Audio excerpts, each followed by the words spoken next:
Good morning mga kahanggan. Alas 4:44 na ang oras.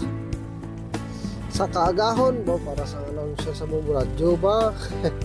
magandang umaga mga kahanggan. Dito po tayo ngayon sa may Soler, malapit. Set destination na tayo. Papuntang Cubao. So natulog na tayo, alauna natulog tayo, walang pasahero, natulog tayo. Siyempre galing routine naman lagi natin ganun, nagpapahinga talaga tayo. So abang-abang tayo ng pasahero kung saan na naman ang hatid natin o taga saan ang ibibigay sa atin ni Grab. Ngayon maglalagari tayo, Soler, Okada, PITX, puntang Terminal 1 and 2. Tingnan natin kung ano ang makukuha natin mga kahanggan. So, sisitap na natin yung ating camera. So ayan na nga mga kahanggan, pumasok na ako dyan ng Soler kasi susubukan kong makakuha dyan sa loob. So pumasok ba ako dyan sa VIP, piling VIP po tayo dyan. Kagandahan po dyan sa Soler, pwede po magtambay kumpara po dun sa ibang mga hotel at casino. Medyo mahigpit po. Kunwari Okada, City of Dreams, pati yung Resort World, medyo mahigpit po sila doon. Hindi sila papatambay ng mga sasakyan o mga Grab. Taxi lang ang pwede. Pero mababait po dyan sa Soler, talagang parang taxi na yung mga Grab. Pero pag marami na, nagpapaalis na po sila pag marami. Pero pag konti lang po at hindi naman nakakasagabal sa ibang mga pasahero, sa ibang mga pumupunta dyan, pinapatambay po nila. Papakita ko po sa inyo kung saan pwedeng ayan po, nakatambay po yung iba dyan. VIP po yan, mga mayayamanin.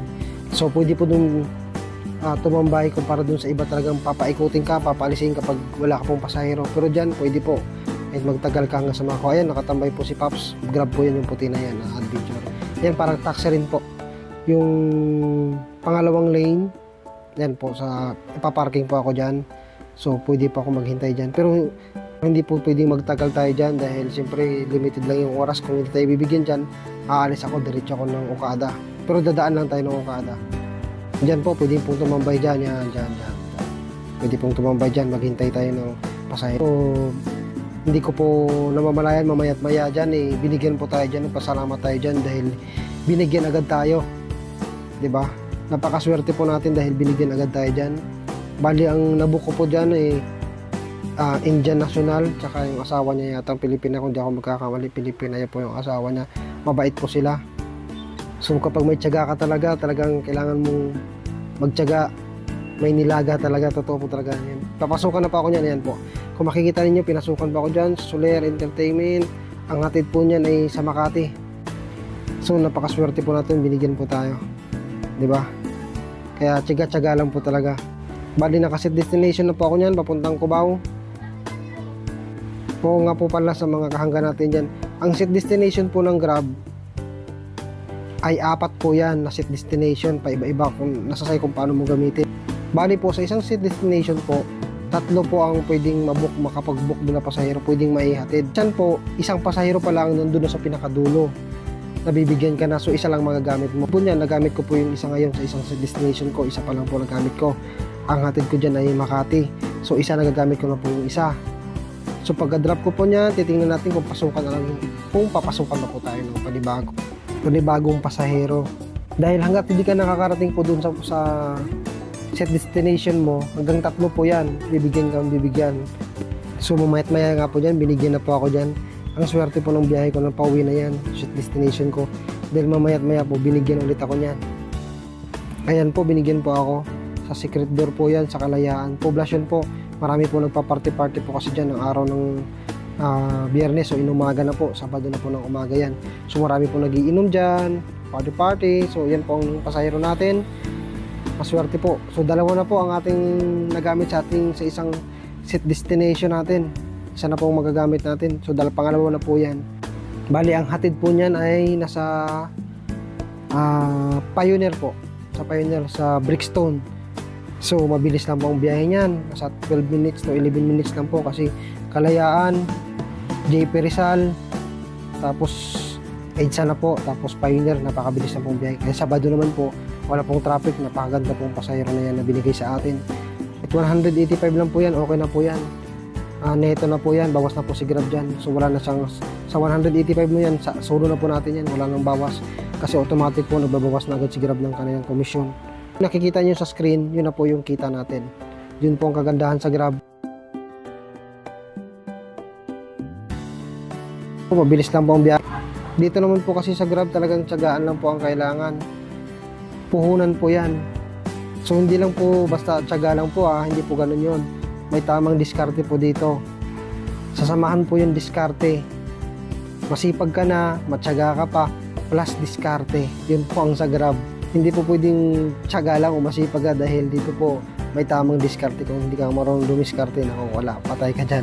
Malulugi lahat. Tayo po limited lang yung oras. Kailangan ng diskarte po talaga. So ayan po, hinintayin ko na po dyan si ma'am. Medyo matagal-tagal po dyan kung hinintay si ma'am, pero okay lang. Tsagay natin hintayin kasi nasa loob pa galing yan. So ayan na, sumakay na dyan si ma'am. Parang ibang lahi pa yata si ma'am. Pero mabait naman. Pasalamat po ako dyan dahil hindi naman sobrang lasing na lasing. Kasi may nangyari po sa akin dyan. Dyan ako nagpipick up ng pasahero is naranasan ko pong sobrang lasing na lasing. Nagsusuka po yung iba. So pag ganun po, abala po yun sa atin. Siyempre magpapakarwash ka nun. Siyempre mahihiya ka pa siningilin. Pero sinisingil ko po talaga kasi lugi naman ako po magpapakarwash. Obligado po silang magbayad. Alam po lahat ng pasahero yun. Dahil sa rules po yun ni Grab. Na kapag ikay nakasira ng sasakyan ng Grab o nakadumi ka, obligado ka po magbayad dyan. Alam po ng mga pasahero yan. Sa mga nagbabasa ng rules ni Grab, ayaw ko sa iba kung alam. So yan po, napakabilis ng biyahe natin. Walang pong ka-traffic dyan. Brixton po. Isa yan sa magandang mga condo dyan sa Kapitolyo, Pasig. Bago lang po yan. So ayan po, hinatid natin dyan si ma'am. Maganda po ang daan, malinis. Siyempre, sasamahan natin konting pag-iingat para may hatid po natin ang ating pasahero ng ligtas. At siyempre, masasatisfied sila sa ating serbisyo para lagi tayong mapa 5 star. So tuwang-tuwa ako dyan dahil yung aking set destination ay nagamit ko ng maayos. Nakadalawa na sa isang set destination. Yan po, papasok na tayo ng Brixton. Ang ganda ng aso ni Kuya. At saka mabait po yung mga guardian. Talagang nag-a-assist sila. Di katulad sa iba po na masusungit yung mga guardian po. Mabait po mga guardian. So pagka-drop ko nga po dyan kay ma'am, maganda naman po at nagpasalamat siya dyan. Ako din pasalamat din sa kanya. Mabait po si ma'am. Ibang lahi po si ma'am eh. Buti nga po hindi lasing na lasing. So pagka-drop ko po dyan, hintay-hintay ulit ako ng panibagong pasahero. At yan na nga, mamaya't maya mga kahanggan, tulad ng ating inaasahan, pinasukan tayo ng pangatlo natin pasahero. Sobrang pasalamat po ako dyan. Nasa 5:49 na po dyan. So nakatatlo na po tayo. So halos isang oras po ang ating biyahe sa tatlo na yan. So binigyan tayo ng 3 pasahero sa halos isang oras. Maayos po yun kapag ganun, bayad po yung oras natin. So tuwang-tuwa po nga po ako dyan dahil binigyan tayo ng panibagong pasahero. Mabilis po natin pinuntahan dyan si sir. Malapit lang po ang hatid dyan. SM Mega Mall lang po. Napakaganda ng hatid. So lahat po yan madadaanan natin, papunta natin sa ating destination. So maganda po yan. Pauwi ka na, bayad ka pa. Talagang napakaswerte po natin. Talagang bless na bless tayo ng ating Panginoon. So maganda po yung dyan. Napakabait din ng mga guardians sa lugar na yan. So hindi ko po na-record dyan. Nagkwentuhan pa kami ni sir. Nabali, ang sakay pala ni sir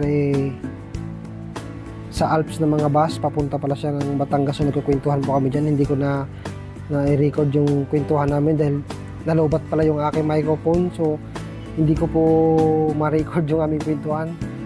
Ang saya po ng kwentuhan namin dyan ni sir. Dahil taga Batangas po rin po siya, wala siya. Dahil nasabi ko rin sa kanya, taga Batangas rin po ang aking asawa. Ang punta niya po ay Batangas City. Sabi ko sa kanya, ang asawa ko naman po ay taga Rosario po.